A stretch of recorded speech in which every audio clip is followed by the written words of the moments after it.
नमस्कार दोस्तों, मैं रोहन शर्मा स्वागत करता हूं सभी का आपके अपने चैनल ज्योतिष एंड वास्तु में। कैसे हैं आप सभी?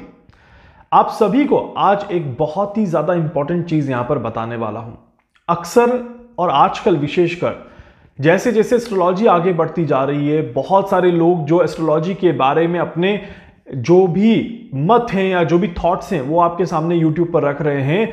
बहुत ही ज्यादा कंफ्यूजन धीरे धीरे पैदा होता हुआ नजर आ रहा है। हर व्यक्ति अपनी एक धारणाएं बता रहा है, अपने विचार रख रहा है और ज्यादातर लोग एस्ट्रोलॉजी के नाम पर, ग्रहों के नाम पर डराने की कोशिश ज्यादा कर रहे हैं। आप सभी को अपने ग्रहों को समझना चाहिए, रादर देन ग्रहों से डरना चाहिए। इस बात का विशेष तौर पर ध्यान रखिएगा। ज्योतिष एंड वास्तु के इस चैनल पर हमेशा हमने बात करी है ग्रहों के सही दिशा निर्देश के बारे में। कोई भी ग्रह आपको डराने का काम नहीं करता, कोई भी ग्रह आपका नुकसान पहुंचाने का काम नहीं करता, कोई भी ग्रह अननेसेसरी आपको परेशान नहीं करता। हर ग्रह का एक प्रारब्ध है, हर ग्रह का एक दिशा निर्देश उसे पहले से दिया गया है कि उसे आपकी लाइफ में क्या करना है, और वो सिर्फ और सिर्फ उतना ही काम करता है। इस बात का ध्यान रखिएगा। तो इसीलिए ग्रहों का जो भी कार्यकाल है, ग्रहों की जो भी स्थिति है और ग्रहों के जो भी दिशा निर्देश है वो पहले से ही फिक्स हैं।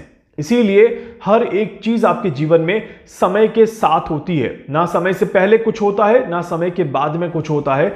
इस बात का विशेष तौर पर ध्यान रखिएगा। अभी 2 दिन पहले मैं एक सज्जन की कुंडली देख रहा था और वो ये डरे हुए थे बहुत ज्यादा कि मेरी कुंडली में कोई बहुत ही ज्यादा भयंकर एक्सीडेंट का योग बना हुआ है। आप देखिए और बताइए कि क्या मैं बच पाऊंगा। एंड मैं बहुत सरप्राइज था कि मैंने कहा सबसे पहले तो ये बात आपके मन में आई कैसे कि भयंकर एक्सीडेंट का योग बना हुआ है, पहले इसे समझाएं।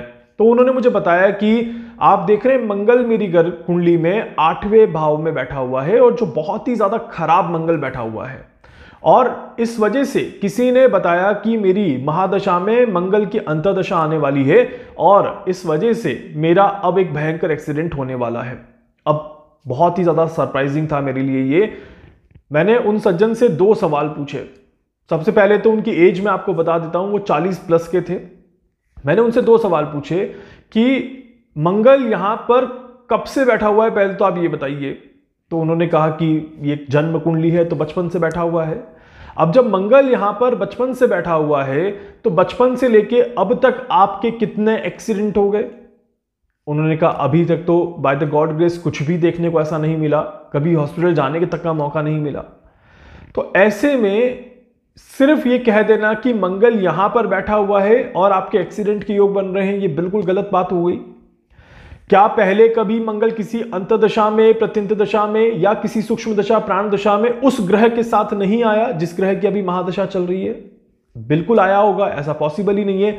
40 साल की एज पर्सन ने निकाली है, कई दशाओं से गुजरा होगा, तो मंगल ने पहले भी अपना प्रभाव दिखाना चाहिए था। तो जाने अनजाने हम क्या कर देते हैं, किसी भी ग्रह को बदनाम कर देते हैं बिना सोचे बिना समझे, और हम ये नहीं समझ पाते कि उस ग्रह का प्रारब्ध आपके साथ क्या है। क्योंकि जब तक ग्रह का प्रारब्ध नहीं समझेंगे, आप सभी ग्रहों के अपने जीवन में आने वाले परिणामों को नहीं समझ पाएंगे। और इसी वजह से अक्सर हम गलत धारणाएं अपने मन में बिठा देते हैं, और इन गलत धारणाओं की वजह से ही हमारे एनालिसिस और हमारी लाइफ के डायरेक्शन में बहुत बड़े फर्क देखने को मिल जाते हैं। ऐसे ही एक एग्जाम्पल मैं आपको देता हूं।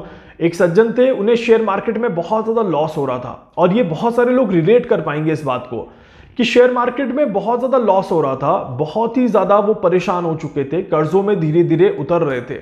अब ऐसे में किसी को कुंडली दिखाई तो समबडी सेट की आपका तो राहु भी खराब है, आपका तो बुध भी खराब है, शेयर मार्केट में तो लॉस होना ही होना है, और आपको तो अब और ज्यादा परेशानी आई।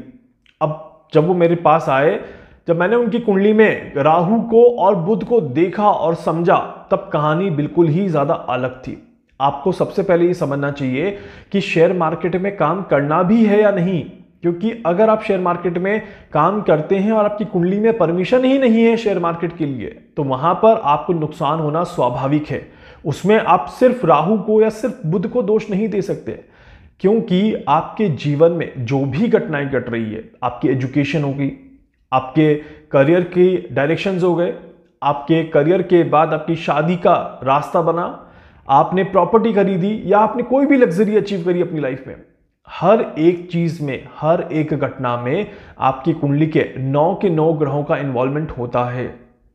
तो इसी तरह से अगर आपको शेयर मार्केट में लॉस हो रहा है, आप कर्जों में जा रहे हैं, तो उसमें भी आपकी कुंडली के 9 के 9 ग्रहों का दोष मिलेगा।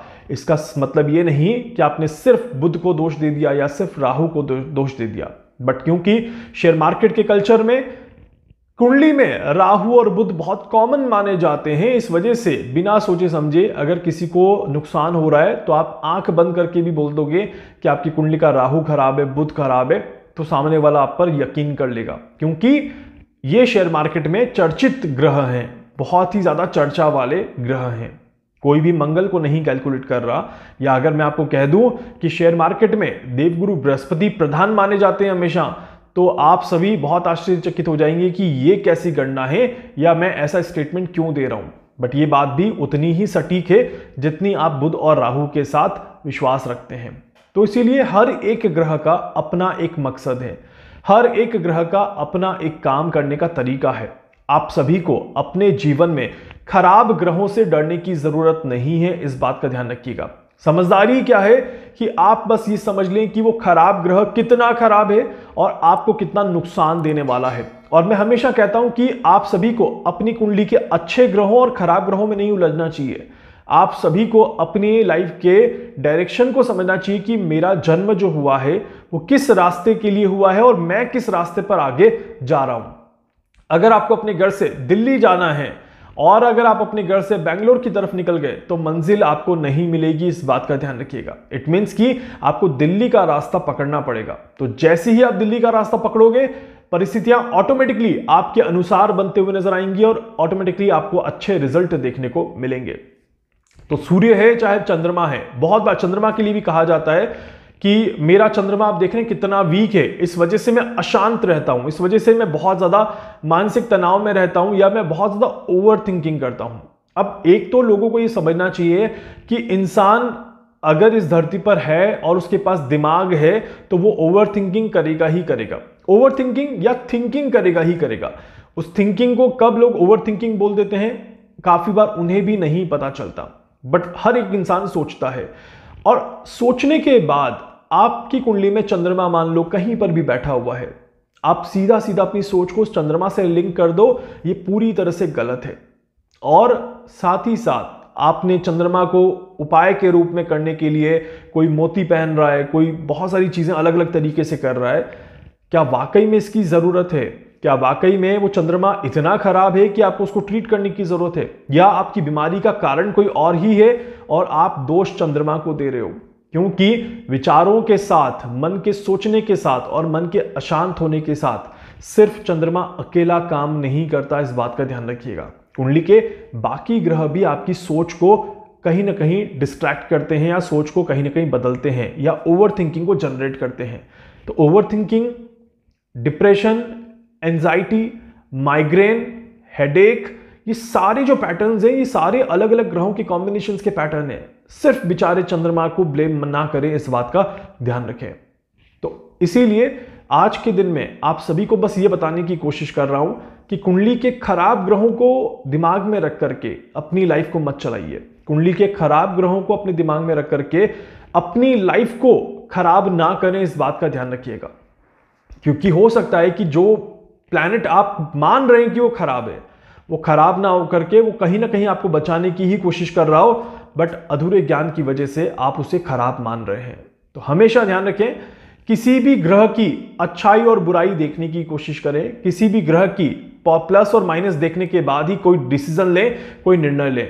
आंख बंद करके और बिना सोचे बिना समझे अननेसेसरी अपने आप को डराने की और किसी और को डराने की कोशिश बिल्कुल भी ना करें। उम्मीद करता हूं मेरा मैसेज आप सभी तक पहुंच गया होगा। थोड़ा सा संयम रखेंगे तो आपकी भी लाइफ आपको अच्छी दिखने लग जाएगी। वीडियो को लाइक कर दीजिएगा, चैनल को सब्सक्राइब कर दीजिएगा, बेल आइकन पे जरूर से क्लिक करिएगा। कुछ भी पूछना चाहते हैं, जानना चाहते हैं, अपने बारे में कुछ भी समझना चाहते हैं, आप मुझसे संपर्क कर सकते हैं। मैं पूरी कोशिश करूंगा आप सभी की हर संभव मदद यहां पर कर सकूं। धन्यवाद।